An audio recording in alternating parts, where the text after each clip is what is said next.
आवश्यकता आ बधा विषयों पर आपणे विस्तारथी चर्चा करी। ध्यानना विभिन्न अंतरायों पर आपणे चर्चा करी, ध्यानना विभिन्न प्रकारों पर चर्चा करी अने पाछली चर्चा में छेल्ली चर्चा में आपणे करी रह्या हता कि क्यारेक क्यारेक एवी परिस्थिति आवे छे व्यक्तिगत जीवन में तेमज बाह्य परिस्थिति वश राष्ट्रीय के सामाजिक जीवन में एक अणधारी परिस्थिति, असामान्य परिस्थिति अने त्यारे ध्यान करवुं बहु मुश्केल बने छे। तो त्यारे शुं करवुं? तो आपणे कह्युं हतुं कि एवे वखते आपणे ध्यान उपर वधारे ध्यान न दईने प्रार्थना अने नाम स्मरण एनो सहारो लेवो अने ज्यारे मननी आ खिन्नता, मननी गमगीनता, मननो अजंपो ओछो थई जाय त्यारे फरी पाछुं ध्यानना अभ्यासमां लागी जवुं अने ए सिवाय आ अजंपो वधु न टके, आ खिन्नता अने गमगीनता आपणा मनने खूब वधारे प्रभावित न करे ए माटे पण अलिप्तता केळवવાનો, अनासक्ति केळवવાનો प्रयत्न पण साथे साथे करवो जोईए। पण आ छे अपवाद रूपे।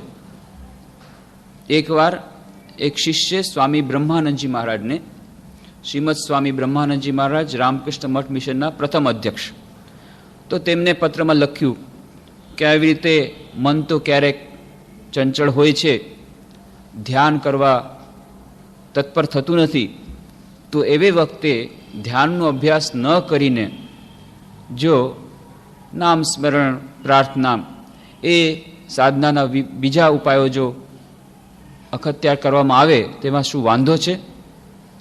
तो स्वामी ब्रह्मानंदजी महाराजे त्यारे उत्तर आप्यो हतो, जुओ मननो स्वभाव ज एवो छे के ते कोई पण काम करता आनाकानी करे छे, विशेष करीने परिश्रमनुं काम ए करवा मागतुं नथी। ए माटे थईने जो आपणे एनी वात मानवा मागी जईए, मानवा बेसी जईए तो चालशे नहीं। मन लागे के न लागे पराणे तेने जोर जबरदस्तीथी ध्यानमां प्रवृत्त करवुं पड़शे, नियमित रीते ध्यान करवुं पड़शे। मन लागे के न लागे, एकाग्रता बंधाय के न बंधाय, पण नियमित रीते ध्यान करवुं पड़शे अने धीरे धीरे आवी रीते नियमित रीते ध्यान करता करता छेवटे मन ए ध्यान करवामां प्रवृत्त थशे। शरूआत में तो मन आनाकानी करशे ज, तो गमे ते रीते नियमितता जळवाई रहेवी जोईए। जो ध्यानना अभ्यास में कदाच ऊँघ आवती होय के एवी जातनुं कोई थतुं होय, एवी जातनुं कोई व्यवधान थतुं होय, तो त्यां सुधी कहे छे ठीक छे, तो त्यारे चालता चालता नाम स्मरण करी लेवुं अने पछी ज्यारे ऊँघ उडी जाय त्यारे पाछुं ध्यानमां बेसी जवुं। पण मननुं कह्युं मानवानुं नहीं कि मारे आज ध्यान नहीं करवुं, आज ऊँघ आवे छे, आळस आवे छे, नहीं। ए आळस ने उडाववानी, चालता चालता नाम स्मरण करी आळस ने उडावी अने फरी पाछुं ध्यान में प्रवृत्त थवुं। अच्छा, क्यारेक स्वास्थ्य खूब खराब होय, शरीर खूब खराब छे, बेसी शकातुं नथी, तो पण ध्याननो अभ्यास न छोड़वो। ठीक छे, बेसा बेसा नहीं, तमे सूता सूता ध्यान करो। हाँ, सूता सूता पण ध्याननो एक प्रकार छे। स्वामी शारदानंदजी महाराज पोताना पत्रमां लखे छे कि जीप्सी लोको आवी रीते चित्ता सुई अने एक प्रकारनुं आ पण एक ध्यान छे। पण एनो अर्थ ए नथी कि आपणे ए सूता सूता ध्याननो अभ्यास प्रारंभ करी दईए। आ तो ज्यारे शरीरनुं खूब ज एवी जातनी स्थिति छे शरीरनी कि ज्यारे ए संभव नथी कि आपणे टट्टार बेठा रहीए। नहीं तो साधारण रीते जेम ध्यानने कह्युं छे कि कुंडलीनी आपणे पाछळना भागमांथी जे जाय छे एटला माटे ईड़ा पिंगला अने वचमा छे सहस्रार ए सुषुम्ना अने त्यांथी जईने सहस्रारमां जाय। तो ए माटे मेरुदंड ए टट्टार दशामां आपणे बेठा होईए त्यारे मेरुदंड सीधो होय, गर्दन अने मेरुदंड बधा एक ज सीधी रेखामां होय तो ज ए संभवी शके छे। पण अपवाद रूपे ज्यारे शरीर खूब ज खराब छे त्यारे ध्याननो अभ्यास एकदम बाद न करीने पण सूता सूता पण ध्यान करवानुं અને કદાચ જો આળસ આવતી હોય તો ચાલતા ચાલતા ध्यान, ચાલતા ચાલતા નામ સ્મરણ કરીને આળસ ઉડાડીને પછી ध्यान કરવાનું, આ અપવાદ રૂપે। પણ નિયમિતતા અત્યંત આવશ્યક છે। પણ જ્યારે કોઈ અસાધારણ સ્થિતિ આવી ગઈ હોય, શરીરને માટે નહીં, આળસને કારણે નહીં, પણ મન અત્યંત ખિન્ન થઈ ગયું છે, બાહ્ય પરિસ્થિતિ છે, ચારે તરફ આગ લાગી ગઈ છે અને બધા ઘણી જાતના એવા કાર્યો થઈ રહ્યા છે જેને પરિણામે મન ખૂબ જ ગમગીન થઈ ગયું છે, કાં તો કોઈનું મૃત્યુ થયું છે, વ્યક્તિગત જીવનમાં કોઈક એવી જાતની વિશેષ કોઈ દુર્ઘટના ઘટી ગઈ છે પોતાના જીવનમાં અથવા અન્ય સગા સંબંધિત જીવનમાં, અથવા તો સમાજમાં અને રાષ્ટ્રમાં અરાજકતા વ્યાપી ગઈ છે, મન ખૂબ ખિન્ન થઈ ગયું છે, ગમગીન થઈ ગયું છે, ત્યારે ધ્યાનમાં મન લાગતું નથી. એવી વખતે ધ્યાન કરવું ખૂબ જ મુશ્કેલ બને છે અને એવી વખતે ધ્યાન કરવું કદાચ સ્વાસ્થ્યકર પણ નથી, કારણ કે ત્યારે ધ્યાન અન્ય પ્રકારનું ધ્યાન થઈ જશે. એવી વખત માટે જ માં શારદા દેવી કહે છે ત્યારે ફક્ત નામસ્મરણ અને પ્રાર્થના કરવી અને ત્યારે ધ્યાન ન કરવું. આ અપવાદ રૂપે કહ્યું છે.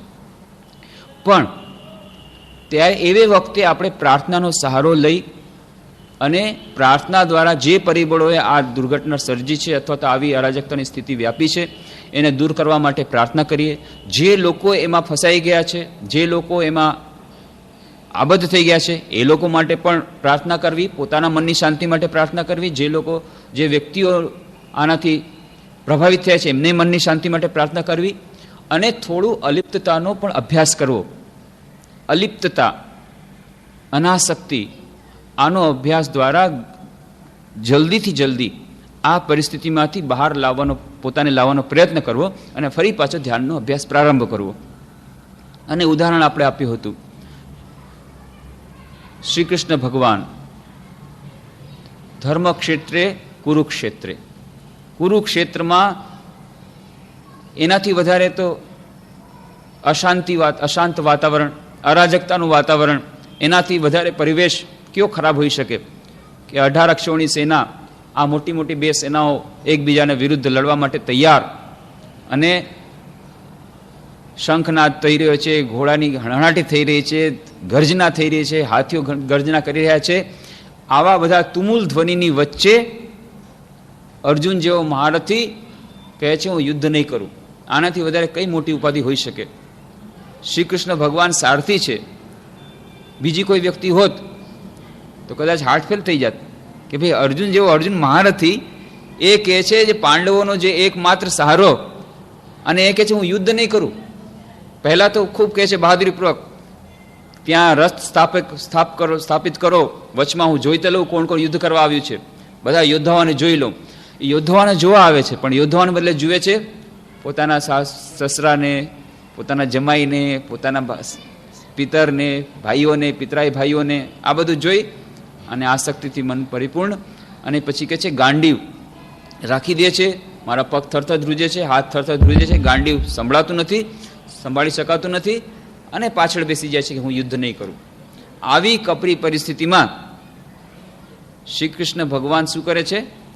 પ્રહસન્નિવ ભારત, હસે છે. હસતા હસતા અર્જુનને કહે છે અશોચાન અન્વશોચસ્ત્વમ પ્રજ્ઞાવાદાશ્ચ ભાષશે ગતાસુ ન ગતાસુશ્ચ નાનું શોચંતી પંડિતા.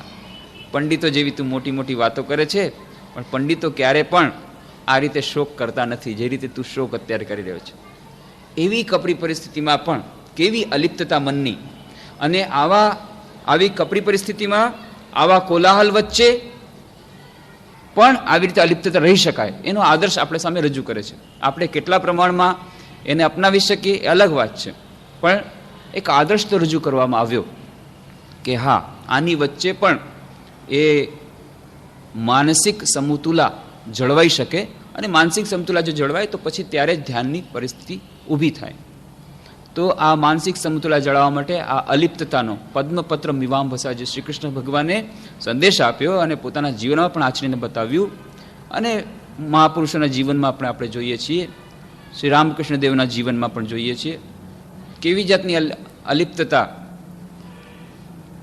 હૃદયરામ મુખર્જી, એમનો ભાણેજ જેમની સેવામાં હતો, એણે કંઈક ખોટું કામ કર્યું, અને મથુરબાબુ વિશ્વાસ જે રાણી રાસમણીના જમાઈ, એમના પછી આવ્યા હતા એમના પુત્ર હતા ત્રૈલોક્ય બાબુ, અને ત્રૈલોક્ય બાબુએ હૃદયનાથને નોટિસ આપી દીધી કે તમારે દક્ષિણેશ્વર તત્કાલ ત્યાગ કરો, દક્ષિણેશ્વર તમારી નોકરી ગઈ. રામકૃષ્ણદેવ પૂજારી તરીકે હતા, એ પણ નોકરીમાં હતા, અને ભાણેજ, એમનો ભાણેજ, એ પણ મંદિરમાં પૂજારી, એ એમના સહાયક રૂપે હતા. તો નોકરે આવીને કહ્યું રામકૃષ્ણદેવને, ત્રૈલોક્ય બાબુએ રજા આપી દીધી છે, તમારે તત્કાલ મંદિર છોડીને નીકળી જવાનું છે. તો રામકૃષ્ણદેવે કહ્યું, ભાઈ, કે કદાચ મારા માટે નહીં કહ્યું હોય, હૃદયરા માટે, કે ના, બંનેને તમારે જવાનું છે. ઓ, બંને જવાનું છે, ઠીક. રામકૃષ્ણદેવ ચાલ્યા, સાથે કાંઈ નહીં, નીકળી ગયા, ઓરડામાંથી નીકળી ગયા, અને દક્ષિણેશ્વર મંદિરમાંથી એના ગેટમાં બહાર જઈ રહ્યા છે. ત્રૈલોક્ય બાબુ ત્યાં જોઈ રહ્યા છે.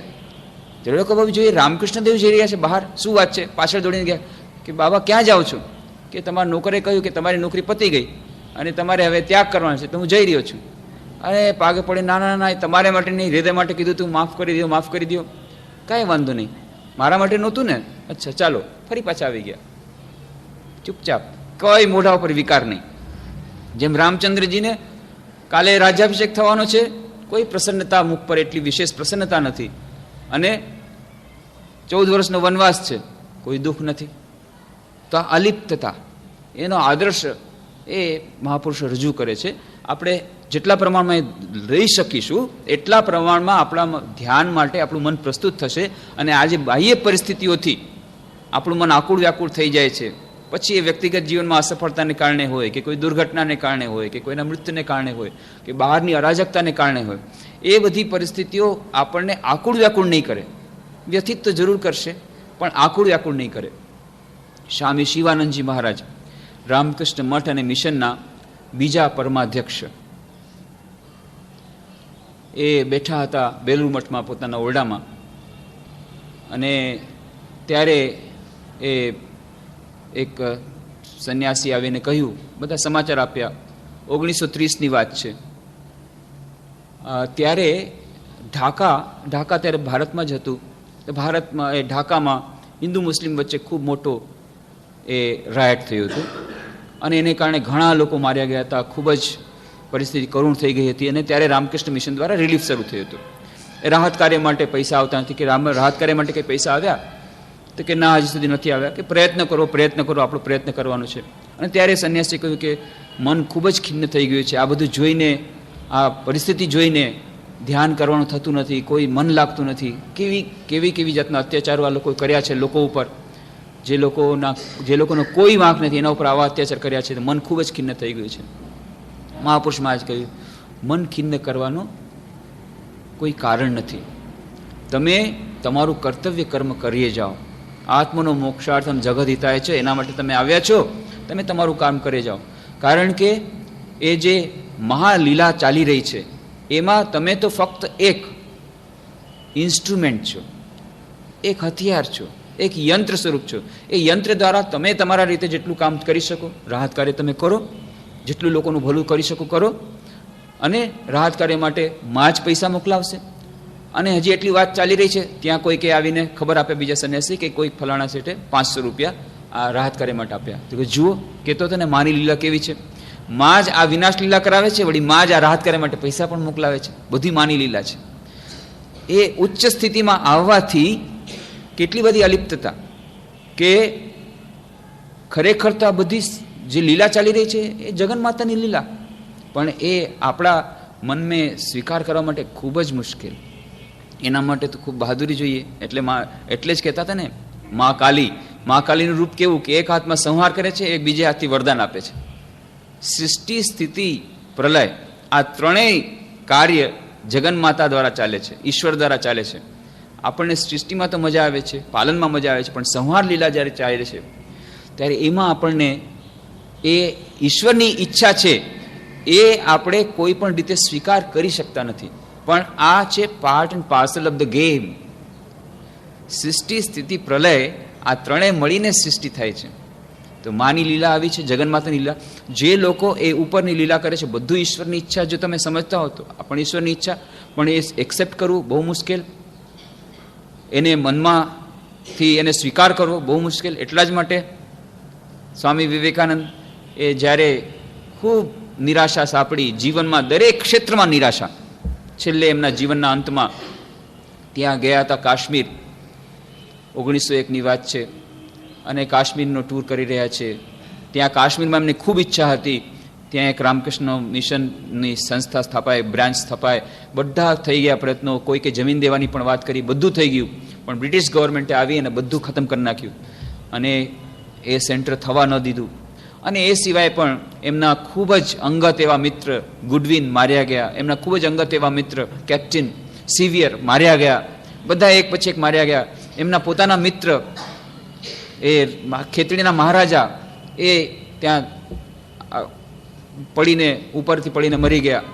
આ એક પછી એક બધી વિનાશકારી લીલા સ્વામીજી સાંભળે છે, મન ખૂબ જ ખિન્ન. અને અચાનક એમને એક આવેશ આવે છે. એ આવેશમાં તેમણે એક કવિતા લખી નાખી, કાલી ધ મધર, મહાકાલીની ઉપર. બહુ સરસ એ કવિતા. અને છેલ્લા વાક્યમાં કહે છે, and he who dares misery love and hug the form of death and dance in destructions dance, to him the mother comes. And he who dares misery love, અને જે દુઃખને બાથ ભીડી શકે છે, દુઃખનો સ્વીકાર કરી શકે છે, દુઃખને પોતાના બાહુપાશમાં લઈ શકે છે. And he who dares misery love and dance in destructions dance. Ma Kali ક્યાં છે? સ્મશાન ભૂમિમાં નૃત્ય કરે છે. સ્મશાન ભૂમિમાં જે એની સાથે મા કાલી સાથે નૃત્ય કરી શકે છે. And dance in distance dance, મૃત્યુ પણ જેમના માટે આનંદનો વિષય બની જાય છે. એવી મનની સ્થિતિ જ્યારે થાય, એવી વ્યક્તિ જે કોઈ હોય. And he who dares misery love and hug the form of death and dance in destructions dance, to him the mother comes. એની પાસે મા કાલી આવે છે, એને આ જગન માતા મળે છે, એને આ ઈશ્વર મળે છે. આ ઉચ્ચ સ્થિતિ. તો એ તો કોઈ સાધારણ વાત નથી. આ બધી વાતો એક્સેપ્ટ કરવી, જ્યારે સંહાર લીલા ચાલતી હોય ત્યારે અલિપ્ત રહેવું ખૂબ જ મુશ્કેલ. એટલે જ માટે કહ્યું છે ને, હરિનો માર્ગ છે શુરાનો, નહીં કાયરનું કામ જોને. જ્યારે ઈશ્વરની આપણે સમસ્ત લીલાને આપણે એક્સેપ્ટ કરવાનો પ્રયત્ન કરીએ છીએ, બધું સારું ચાલે છે ત્યાં સુધી તો સારું ચાલે છે, પણ અમંગળમાં પણ મંગળ જોવું, બધું રામની ઈચ્છા છે. તો રામની ઈચ્છાથી જ પોલીસ પકડી ગયો, એ પણ રામની ઈચ્છા છે, ત્યારે નથી થતું.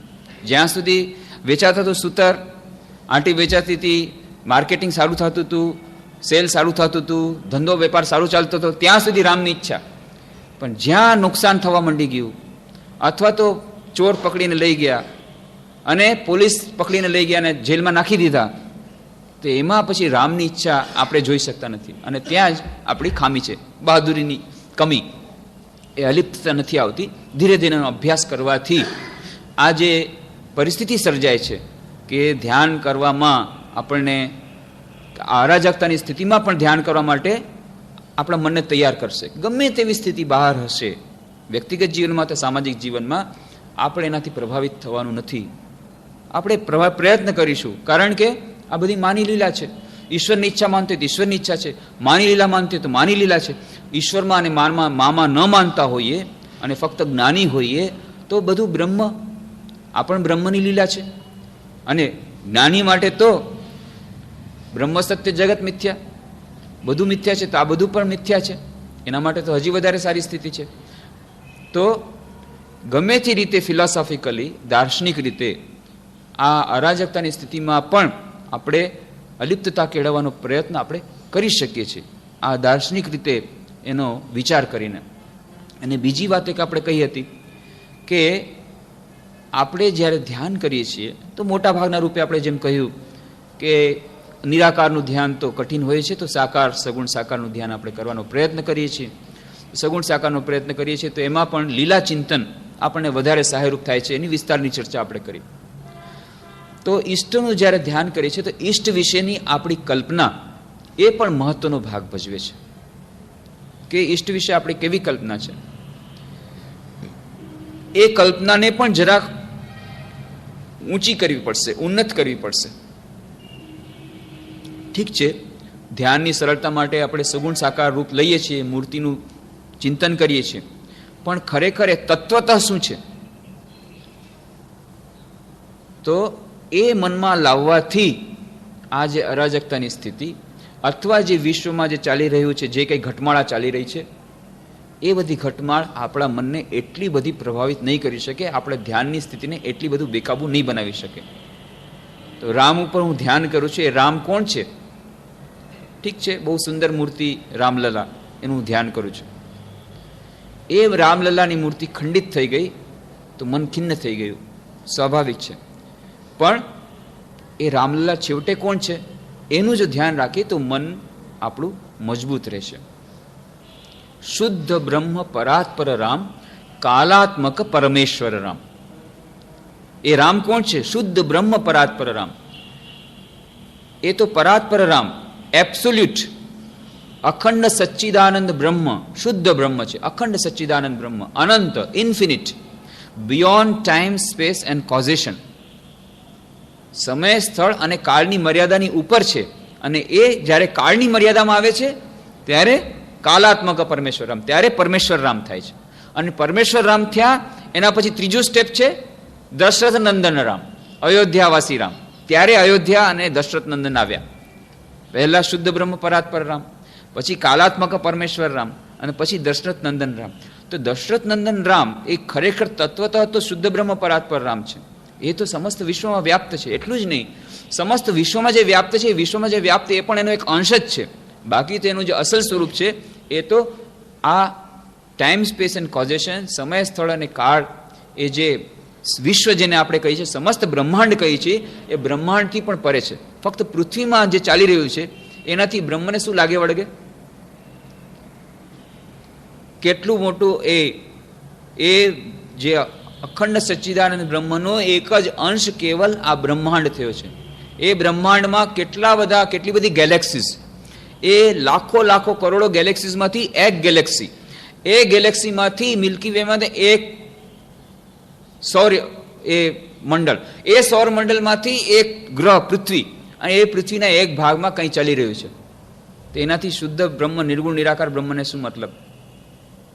તો જ્યારે આ નિર્ગુણ નિરાકાર શુદ્ધ બ્રહ્મ પરાત્પર રામ, શુદ્ધ નિર્ગુણ નિરાકાર બ્રહ્મ, એ રામની, એ બ્રહ્મની ચિંતા આપણે જ્યારે કરીશું ત્યારે આ બધી વસ્તુ ફીકી લાગશે. જે આપણે ઉદાહરણ આપ્યું હતું કે જ્યારે એરોપ્લેનમાંથી જઈએ તે અત્યારે 7 માળની બિલ્ડિંગ જોવામાં પણ આપણને તકલીફ પડે, પણ ઉપરથી નાની રમકડા જેવી બિલ્ડિંગ, નદી સાવ નાનકડી પાતળી રેખા, નાની લાગે. એવી જ રીતે ત્યારે આ જીવનની સમસ્યાઓ, જીવનની મોટી મોટી ઘટનાઓ, આ બધી સાવ નાની નાની લાગશે જ્યારે આપણું મન ઉન્નત દિશામાં હશે, જ્યારે આપણું મન ઉન્નત અવસ્થામાં રહેશે, ઉન્નત અવસ્થામાં જશે, નિર્ગુણ નિરાકાર બ્રહ્મમાં જ્યારે જશે ત્યારે આ બધી વસ્તુ નાની નાની થઈ જશે. એના માટેનો પ્રયત્ન કરવો, એવી અલિપ્તતા કેળવવાનો પ્રયત્ન પણ આપણે સાથે સાથે કરવો જોઈએ.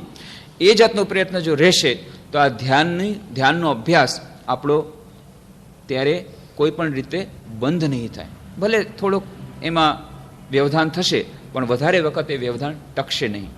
તો શુદ્ધ બ્રહ્મ પરાત્પર રામ, કાલાત્મક પરમેશ્વર રામ. અને બીજી પણ આપણે વાત કહી હતી कि जो राम दशरथ का बेटा, वही राम है घट-घट में लेटा, वही राम है जगत पसेरा, वही राम है सबसे न्यारा.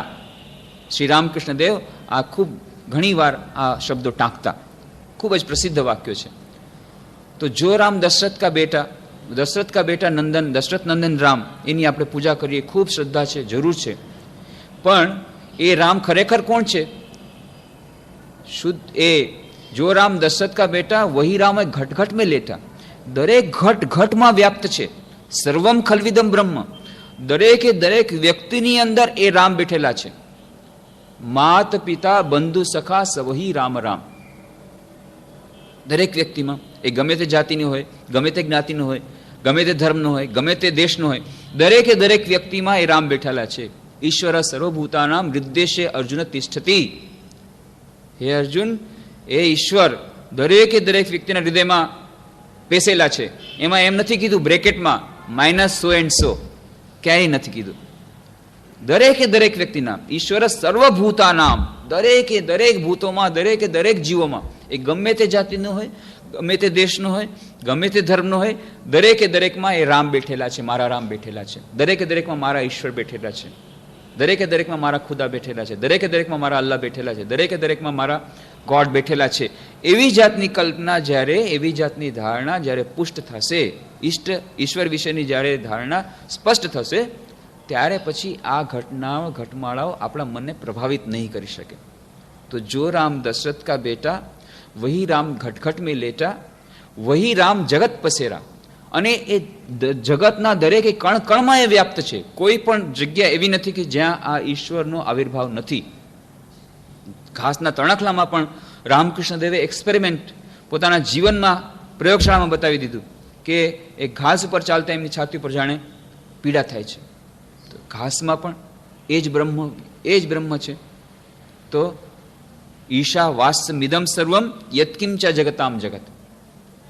ઈશા વાસ્યમ ઇદમ સર્વમ, ઓતપ્રોત થયેલો છે આ ઈશા, આ ઈશ્વર, આ દરેકે દરેક જે જગતની દરેક વસ્તુમાં ઓતપ્રોત થયેલો છે, પેસેલો છે. તો આ વસ્તુ યાદ રાખવાની કે ઓતપ્રોત થયેલો છે.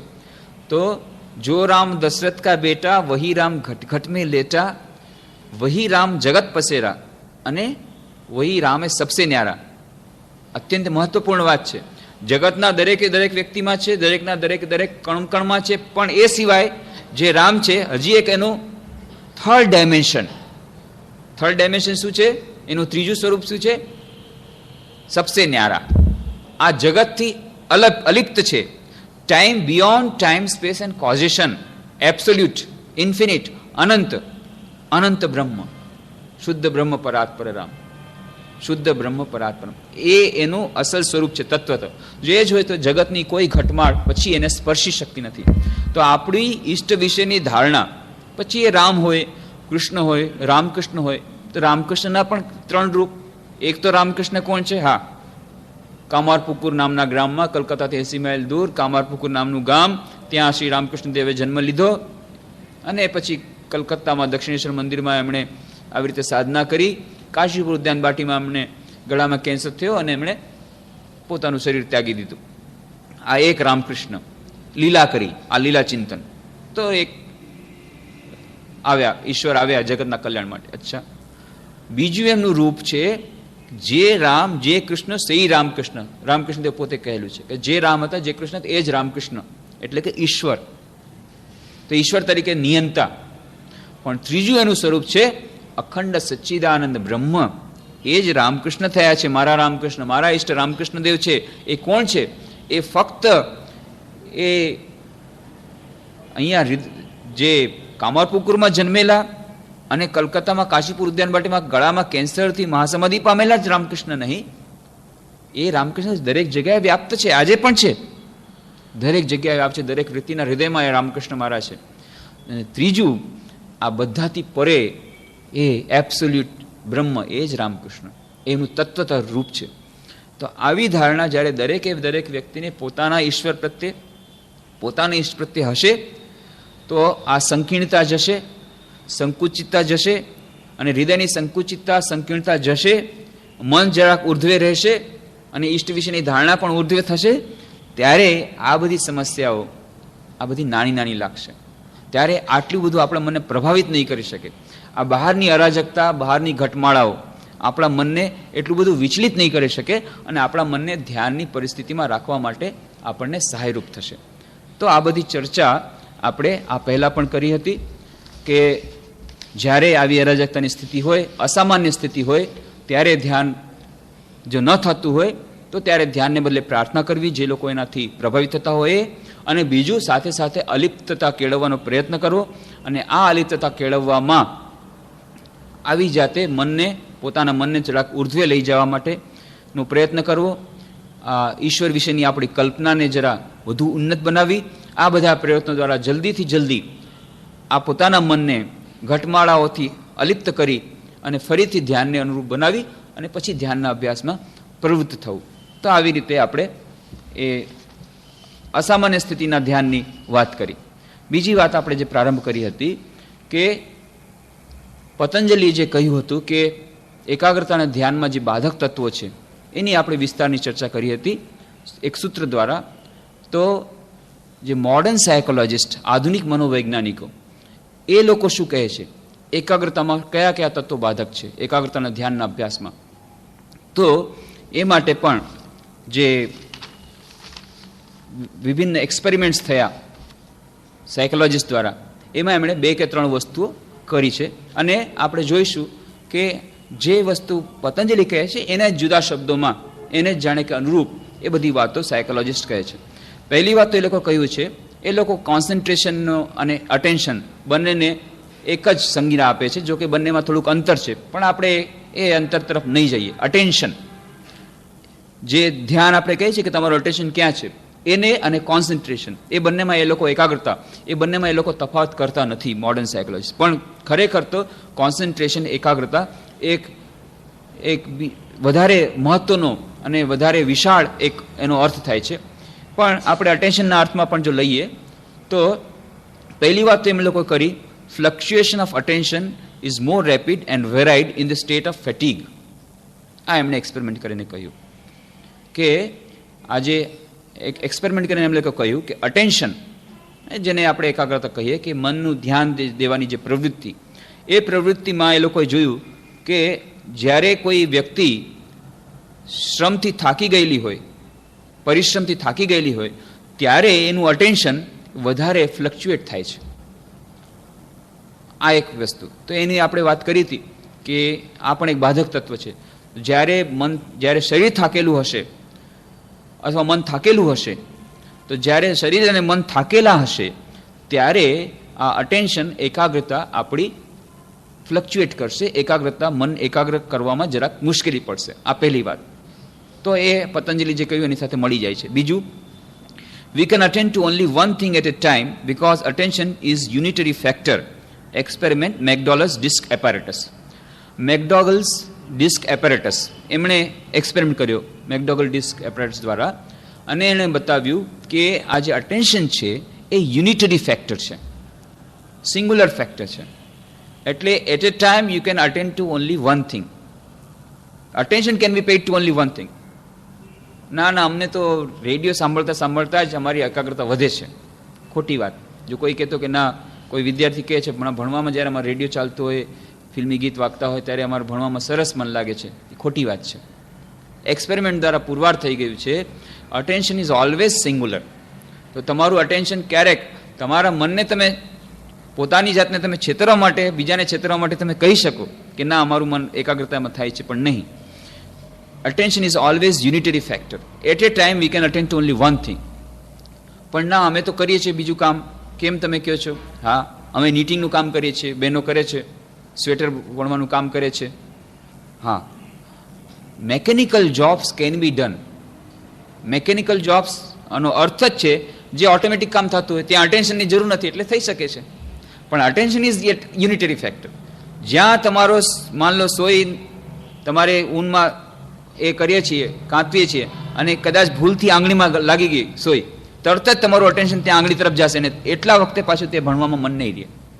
અથવા તો તમે બીજું કંઈ સાંભળતા હશો ત્યાં મન નહીં રહે, ત્યારે અટેન્શન પાછું અહીં આવી ગયું. વળી 2 સેકન્ડ પછી પાછું ભલે તમે ગમે તે જાય, પણ એ ડિવાઈડ તો થશે જ. એટલા માટે આ એક બહુ જ મહત્વપૂર્ણ આપણે વાત યાદ રાખવાની. At a time we can do many things. થઈ શકે છે, જેટલું મેકેનિકલ નેચરનું કામ હોય થઈ શકે છે. આપણે એ સફાઈ કરીએ છીએ ત્યારે મનથી આપણે ભજન ગાઈ શકીએ, મનમાં ભગવાનનું નામ લઈ શકીએ, પણ ત્યારે મન ભગવાનમાં જો હોય અને તો પછી સફાઈમાં મન નહીં રહે. તો પણ સફાઈ જો એક ઓટોમેટિક જોબ થઈ ગઈ, જે તમારે ધ્યાન દઈને સફાઈ કરવી પડશે કે ક્યાંક ખૂણે ખાંચરે રહી ગયું છે કે નહીં, ત્યારે એટલી સેકન્ડ માટે થઈને તમારે ભગવાનનું ત્યારે ધ્યાન છોડી અને જોવું પડશે કે કોઈ કચરો રહી ગયો છે કે નહીં. પણ મોરલેસ આપણે મન એટલું એડજસ્ટ થઈ જાય છે કે આપણને ખબર પડતી નથી કે હવે ટેન્શન આવી રીતે ડાયવર્ટ થાય છે. આપણને એમ લાગે છે કે આપણું બધું કામ આપણે 3-4 કામ એકસાથે કરી શકીએ છીએ.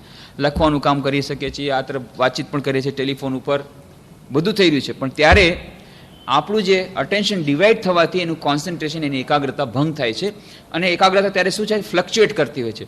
થોડીક વાર અહીં લખવામાં ગયું, વળી અહીં સાંભળવામાં ગયું, અને એટલે જ ક્યારેક ક્યારેક કોમ્યુનિકેશન ગેપ થઈ જાય છે. જ્યારે આપણે બરાબર ધ્યાન દઈને નથી સાંભળતા, ત્યારે જ બીજું કામ કરતા હોય તો બીજો વિચાર કરતા હોઈએ, એટલા જ માટે કોમ્યુનિકેશન ગેપ થાય છે. એટલા માટે ખાસ કરીને આપણે જ્યારે ધ્યાનની વાત કરીએ છીએ, વિદ્યાર્થી જ્યારે અભ્યાસ કરી રહ્યો હોય છે, અથવા તો કોઈ આધ્યાત્મિક સાધક જ્યારે ધ્યાન કરી રહ્યો છે, ત્યારે બની શકે ત્યાં સુધી બાકી બધા વિચારોને, બાકી બધી પ્રવૃત્તિઓને, બાકી બધી ઇન્દ્રિયોના કાર્યોને બની શકે એટલી આપણે એની પ્રવૃત્તિઓને બંધ કરવી જોઈએ. આંખ બંધ કરી, એટલે જ આંખ બંધ કરીને ધ્યાન કરે છે. આંખ ખુલ્લી રાખીને શું ધ્યાન ન થાય, પણ એ જેની ખૂબ જ સ્થિતિ ઊંચી થઈ ગઈ છે, પણ આ સરળતા પડે. આંખ બંધ કરવાથી કમસે કમ એક પ્રકારનું જે વ્યવધાન ઓછું થયું. એવી જ રીતે કાન જો આપણે બંધ કરી શકીએ તો બીજા જેટલા વ્યવધાનો છે, જેટલા ઓછા વ્યવધાનો હશે, અટેન્શન ઇઝ યુનિટરી, ત્યારે આપણું મન અને વિચારોને પણ, બીજા બધા વિચારોને પણ અટકાવી શકીશું, ત્યારે મન એકાગ્ર થશે. તો આ પણ આપણે જે જોયું હતું કે બીજી બધી વસ્તુઓના વ્યવધાનોથી અલગ રહેવાથી એકાગ્રતા વધે છે, એ જ વાત મોડર્ન સાયકોલોજીસ્ટ પણ પોતાના એક્સપેરિમેન્ટ દ્વારા કહે છે કે attention is always a unitary factor. આને આપણે યાદ રાખવાનું. પછી કહે છે when one is motivated well, distractions may not have much effect, so spot out distractions and remove them or at least minimize them. એટલે જ્યારે મોટિવેશન, આપણે કોઈ કાર્ય કરવા માટેની તત્પરતા જ્યારે વધારે હોય છે, ત્યારે તો આપણને બાહ્ય જે પરિબળો એ એટલું નુકસાન કરતા નથી. ખૂબ, જેમ કે ઉદાહરણ, કેટલાક લોકો કહે છે કે ખૂબ અમારે કોલાહલ થાય છે, બાળકો કરતા હોય ત્યારે ભણવાનું ન થતું હોય, ત્યારે ધ્યાન ન લાગતું હોય, જરૂર, અથવા તો અતિથિ આવે, ગેસ્ટ આવે, કેટલું બધું ત્યારે ડિસ્ટર્બન્સ થાય, ત્યારે અમારું બધું કોન્સન્ટ્રેશન બ્રેક થઈ જાય છે. બરાબર છે, પરિબળો. એનું કારણ શું છે? એનું એક કારણ છે બહારના કારણો, બાહ્ય કારણો. એનું બીજું કારણ છે you are not well motivated. તમને ભણવાનો એટલો બધો આગ્રહ નથી અને ધ્યાન કરવાનો એટલો બધો આગ્રહ નથી, એટલા માટે બાહ્ય પરિબળો તમને નુકસાન કરી જાય છે. When one is motivated well, distraction may not have much effect. ત્યારે બહારના ડિસ્ટ્રેક્શન્સ એ મન પર વધારે અસર કરતા નથી. પુરાવો તમે જોઈ લ્યો. કોઈ સરસ, કોઈ ઇન્ટરેસ્ટિંગ ટીવી ઉપર ફિલ્મ આવતી હોય, ક્યારે ગેસ્ટ આવીને વયા ગયા ખબર નથી પડી, because you are well motivated. પણ ભણતી વખતે, ધ્યાન કરતી વખતે you are not well motivated, so you are trying to find out the factors which are inhibiting my concentration. તો એના માટે બે પ્રયત્ન કરવા. એક તો આપણે મોટિવેશનને વધારવાનું, ભણવાનું માટે કે ધ્યાન માટે, જેના માટે એકાગ્રતા આપણે મનને વધારવાની પ્રયત્ન કર્યા છે, એના માટેનું આપણે ઈચ્છાશક્તિ દ્રઢ કરીને કે ના, મારે એકાગ્રતા મેળવવી જ છે, ગમે તે રીતે, ગમે તેવા ફેક્ટર્સ હશે બાહ્ય, એ એક ઈચ્છાશક્તિ દ્રઢ કરવાની, મોટિવેશન વધારવાનું. અને બીજું એનું છે કે આ બહારના ડિસ્ટ્રેક્શનને મિનિમાઇઝ કરવાનો પ્રયત્ન કરવાનો, રિમૂવ કરવાનો પ્રયત્ન કરવાનો. જો રિમૂવ ન થઈ શકે તો મિનિમાઇઝ કમસે કમ કરવાનો પ્રયત્ન કરવાનો. એટલું આપણે કરી શકીએ. When one is not well motivated, we have to try to remove distractions or minimize them. પછી span of attention. Span of attention arises when material is meaningful.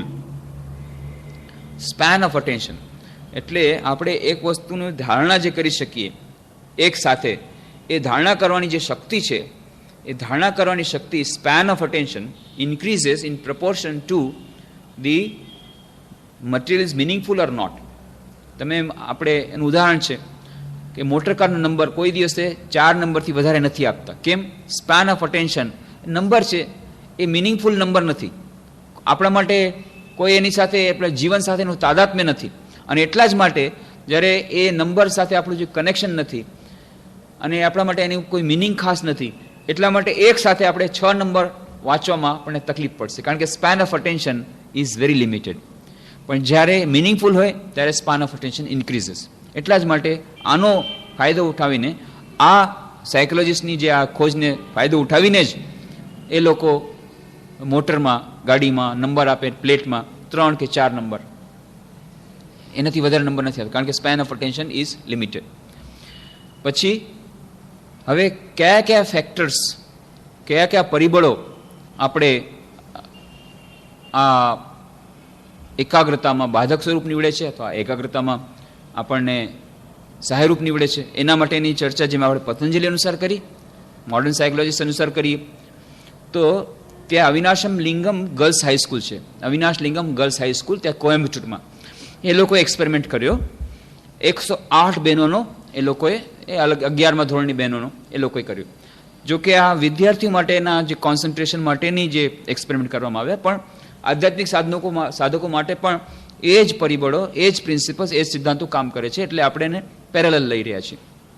તો 11મા ધોરણની 108 બહેનોને એ લોકોએ એનાલિસિસ કર્યો, એક્સપેરિમેન્ટ કર્યો, ક્વેશ્ચનર કર્યો, અને અવિનાશલિમ ગર્લ્સ હાઈસ્કૂલનો. અને પછી એ લોકોએ જે તારણી કરી છે એ તારણી પ્રમાણે પહેલી વાત તો થઈ કે quiet atmosphere in home, school and community. What are the factors which increase concentration? કે એ કયા પરિબળો આ એકાગ્રતામાં સહાયક નીવડે છે. એ માટેનું પ્રથમ કહ્યું કે quiet atmosphere in home, school and community. શાળામાં, ઘરમાં અને સમાજમાં જ્યારે શાંત વાતાવરણ હોય છે ત્યારે આ એકાગ્રતામાં એ સહાયક રૂપ નીવડે છે. બીજું, સેક્યુરિટી એન્ડ અફેક્શન, સલામતી અને સ્નેહ. આ પણ એક એકાગ્રતા માટેનો સહાયરૂપ એક પરિબળ છે. જ્યારે સલામતીની ભાવના નથી હોતી, અસલામતીની ભાવના હોય છે, અથવા પૂરતો સ્નેહ ઘરમાં કે સ્કૂલમાં નથી મળતો વિદ્યાર્થીને, ત્યારે એની એકાગ્રતામાં બાધક એની એકાગ્રતામાં આ તત્વ બાધક નીવડે છે. એવી જ રીતે આધ્યાત્મિક સાધકો માટે જ્યારે એ લોકો અસલામતીનો અનુભવ કરે છે, પોતાના આધ્યાત્મિક જીવન માટે અસલામતીનો અનુભવ કરતા હોય કે પોતાના વ્યક્તિગત જીવનમાં કોઈ વિશેષ પ્રકારની ઘટના ઘટી ગઈ હોય જેને કારણે અસલામતીનો અનુભવ કરતા હોય, તો ત્યારે એ મનની એકાગ્રતા એમાં ભંગ થાય છે. ત્રીજું, clarity in teaching.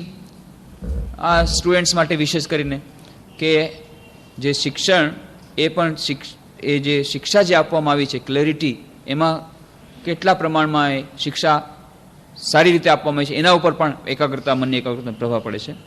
એવોઇડન્સ of noise, અવાજ જો વધારે થતું હોય તો નેચરલી એનાથી એકાગ્રતા ભંગ થાય છે.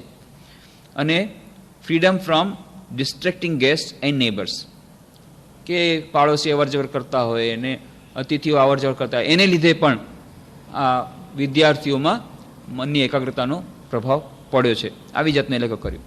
પછી એ સિવાય એ સાયકોલોજીસ્ટ લોકોએ જે મર્ફી અને બીજા બધા મોડર્ન સાયકોલોજીસ્ટ એ લોકોએ જે કહ્યું કે કયા કયા ફેક્ટર્સ, કયા કયા પરિબળો એકાગ્રતામાં મહત્વનો ભાગ ભજવે, તો એના એ લોકોએ 4 ભાગ કર્યા: physical, intellectual, emotional and spiritual.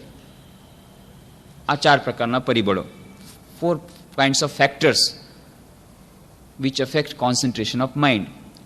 તો પહેલા તો ફિઝિકલ ફેક્ટર્સ, ભૌતિક પરિબળોમાં એમણે કહ્યું કે ડેબિલેટિંગ ફેક્ટર્સમાં કયા કયા છે. ફિઝિકલ ફેક્ટર્સમાં તો સૌથી પહેલા તો poor health, inactive life, illness. ભગ્ન સ્વાસ્થ્ય, બીમારી અને આળસુ જીવન. આ સૌથી પહેલું. આની ચર્ચા આપણે કરી હતી. એ જ વાત ગીતામાં પણ કહી, યુક્તાહાર વિહારસ્ય યુક્ત ચેષ્ટસ્ય કર્મસુ યુક્ત સ્વપ્નાઓ બોધસ્ય યોગો ભવતી દુઃખ. કે પરિમાણસર ખાવું, પરિમાણસર સૂવું, વધારે સૂવું નહીં, વધારે ખાવું નહીં, ઓછું પણ ખાવું નહીં, ઓછું પણ સૂવું નહીં. આજે પ્રમાણસર ખાવું, મધ્યપંથાવલંબનીય. એ જ વાત અહીંયા પણ કહી કે જો ભગ્ન સ્વાસ્થ્ય હશે, બીમારી હશે, આળસુ જીવન હશે, તો એનાથી એકાગ્રતામાં એ અવરોધ ઉત્પન્ન થશે. હંગર, સ્ટાર્વેશન, સ્લીપલેસનેસ, ભૂખ, અનિદ્રા, વાત કરીએ આપણે યુક્તાહાર વિહારસ્ય. પછી poor sitting and lighting arrangements in the classroom, in the room with inadequate ventilation, glare on the blackboard. આ તો જેમ વિદ્યાર્થી માટે કરી, એવી જ રીતે ધ્યાન જે લોકો કરે છે, પ્રકાશ, હવા અને બેસવાની વ્યવસ્થા બરાબર જો ન હોય, આપણે ધ્યાન માટે જો બેસતા હોઈએ કે ભણવા માટે બેસતા હોઈએ, ઘરમાં બેસતા હોઈએ કે સ્કૂલમાં બેસતા હોઈએ, તો બેસવાની વ્યવસ્થા જો બરાબર નહીં હોય, કમ્ફર્ટેબલ નહીં હોય કે સારી નહીં હોય, અને આસપાસનું વાતાવરણ, હવા, ઉજાસ જો બરાબર નહીં હોય, ગોંધી વાતાવરણ હશે, તો એનાથી પણ મનની એકાગ્રતા ઉપર પ્રભાવ પડે છે. આના ઉપર આપણે વિસ્તારની ચર્ચા કરી હતી. Does space influence concentration or not? એના ઉપર વિસ્તારની ચર્ચા આપણે કરી હતી કે બાહ્ય સ્થળ એ મનની એકાગ્રતા પર કેવો પ્રભાવ પડે છે. એના ઉપર મોડર્ન જે એક્સપેરિમેન્ટ્સ કેટલા થઈ ગયા, સાયન્ટિસ્ટ લોકોએ જે એક્સપેરિમેન્ટ્સ કર્યા, એ બધાની ન્યુરોલોજિસ્ટ એ લોકોએ જે એક્સપેરિમેન્ટ્સ કર્યા, ઉંદર ઉપર કર્યા, બીજા ઉપર કર્યા, આ બધાની ચર્ચા આપણે કરી હતી. તો એ જ વાત અહીંયા કહે છે કે પ્રકાશ, હવા અને બેસવાની વ્યવસ્થા બરાબર નહીં. પછી frequent disturbances due to visits of VIPs, non educational activities. તો બહારના વ્યવધાનો, અતિથિઓ આવે કે બીજા કોઈ મહત્વપૂર્ણ વ્યક્તિઓ આવ્યા, વળી આ ગયા, બીજા આવ્યા, એનાથી પણ મનની એકાગ્રતાઓમાં એ વ્યવધાન આવે છે. પછી evenings when one is fatigue after a day's work, થાક, પરિશ્રમ, એની વાત આપણે કરી હતી કે જ્યારે શરીર અને મન થાકેલા હશે, વિશેષ કરીને સાંજના આખો દિવસ ઓફિસમાંથી કામ કરીને આવ્યા અને તરત જ આપણે ધ્યાન કરવા બેઠા અથવા તરત જ આપણે ભણવા બેસી ગયા તો મન એકાગ્રતા નહીં લાગે. તો વચમાં થોડુંક રિફ્રેશમેન્ટ જરૂરી છે, મનને શરીરને થોડોક આરામ આપવો જરૂરી છે, થોડું પ્રફુલ્લિત કરવું જરૂરી છે અને પછી એ પ્રસન્ન અને પ્રફુલ્લિત મન અને